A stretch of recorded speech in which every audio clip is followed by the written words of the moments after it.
On reste dans le monde du travail et on en parle avec notre invitée Sarah Schifferling, avocate spécialiste du droit du travail. Bonjour. Bonjour.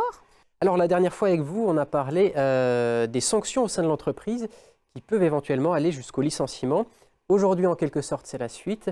On va parler de ce qui se passe lorsqu'effectivement un contrat de travail est rompu. Alors quelles sont les démarches à effectuer pour l'employeur? Alors l'employeur doit donner au salarié un certain nombre de documents. Il y a l'attestation Pôle emploi pour que le salarié puisse faire valoir ses droits au chômage, le certificat de travail pour que le salarié puisse prouver la période pendant laquelle il a travaillé dans l'entreprise, ainsi que le solde de tout compte avec la fiche de paye y afférent. Alors on va reprendre ces trois documents dans l'ordre. Tout d'abord, le certificat de travail. Quelles sont les règles à respecter? Le certificat de travail est un document qui prouve que le salarié est libre de tout engagement et qui prouve les périodes pendant lesquelles le salarié a travaillé dans l'entreprise. Il doit être remis à la fin du préavis et il doit comporter un certain nombre de mentions, donc l'identité de l'employeur et l'identité du salarié, la période totale d'emploi, et si le salarié a occupé plusieurs postes, les postes qu'il a occupés et la période pendant laquelle il a occupé ces postes-là. Précédemment, l'employeur devait indiquer le droit individuel à la formation, mais cette exigence a été supprimée récemment. Depuis le 1er juin 2014, il doit indiquer le maintien gratuit de la couverture santé pendant toute la période de chômage, si le salarié en bénéficiait auparavant. Et puis le document doit être daté et signé de la main de l'employeur. Même question pour l'attestation Pôle emploi.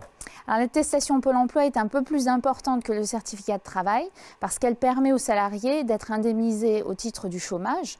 Donc elle doit être remise à la fin du contrat. À la différence des autres documents, elle est portable et non quérable, c'est-à-dire que l'employeur ne peut pas attendre que le salarié vienne la chercher ou exiger qu'il vienne la chercher pour la lui remettre. Si le salarié ne peut pas venir et qu'il demande à l'employeur de lui envoyer, eh bien l'employeur doit le faire, sinon il peut y être contraint par le conseil de prud'homme, il peut être contraint sous astreinte et il peut devoir des dommages et intérêts. Alors dans cette attestation Pôle emploi, il y a l'identité et la qualification du salarié, ce qui semble logique. Il y a le motif de la rupture du contrat de travail.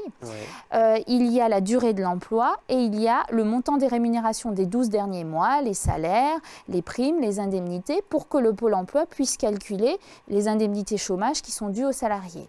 Et là, une fausse indication, si par exemple il y a un motif de rupture qui n'est pas exact ou si les salaires ne sont pas exacts parce qu'on n'a pas pris les 12 derniers, travailler, parce qu'il y a des salariés qui sont en arrêt maladie, donc il faut prendre les salaires avant leur arrêt maladie, le salarié peut prétendre à des dommages et intérêts qu'il peut réclamer devant le conseil de prud'homme.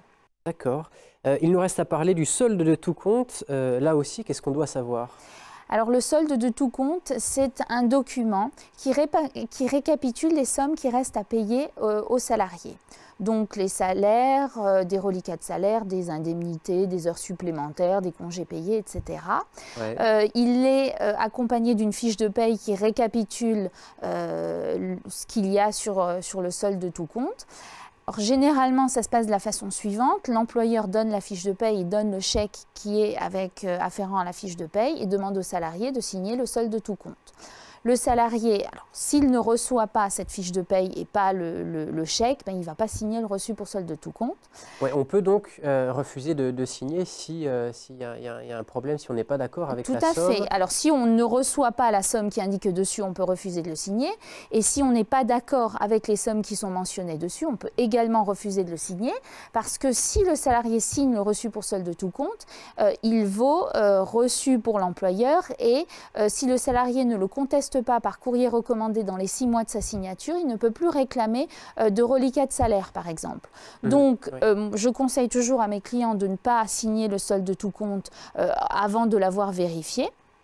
Et si l'employeur exige qu'il le signe en leur disant « si vous ne signez pas, je ne vous remets pas les documents », ce qui est illégal, mais ça arrive, eh bien, dans ce cas-là, il le signe et il le conteste dans un délai de 6 mois, sachant que s'ils ne sont pas payés de ce qu'il y a sur le solde de tout compte ou s'il y a d'autres indemnités, mais ils peuvent saisir le conseil de prud'homme et demander les indemnités auxquelles ils ont droit. Merci beaucoup, Sarah Schifferling.